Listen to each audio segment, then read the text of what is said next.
Prosegue il piano di legalità e trasparenza avviato da AICA, l'azienda idrica dei comuni agrigentini, per garantire equità nel pagamento dei servizi idrici. Dopo la fase dedicata ai contatori, parte ora un progetto straordinario per individuare e regolarizzare le utenze non allacciate ai servizi di fognatura e depurazione, ma che usufruiscono di fatto della rete pubblica o di scarichi irregolari.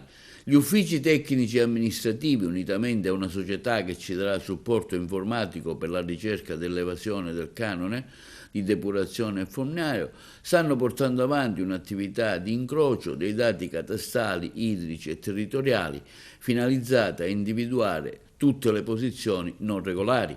Secondo quanto affermato in un comunicato stampa dalla Presidente del CDA, Danila Nobile.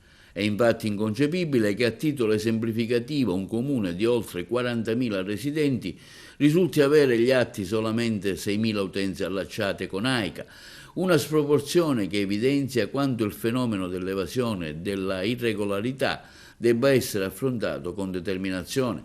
Attraverso il nuovo sistema di mappatura e verifica incrociata, l'AICA ristabilirà ordine, trasparenza, legalità, garantendo equità nei rapporti con gli utenti.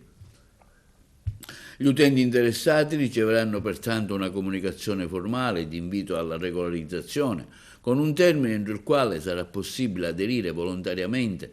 Decorso tale termine, l'azienda idrica agrigentina provvederà d'ufficio all'installazione dei contatori e all'attivazione delle utenze applicando le tariffe previste per legge.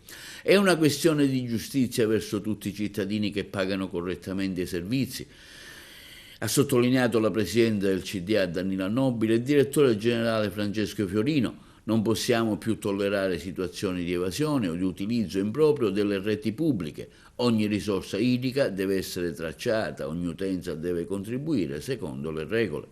L'iniziativa mira anche a potenziare il controllo dei flussi idrici e la corretta contabilizzazione dei volumi trattati nei depuratori, nell'interesse ambientale e sanitario del territorio.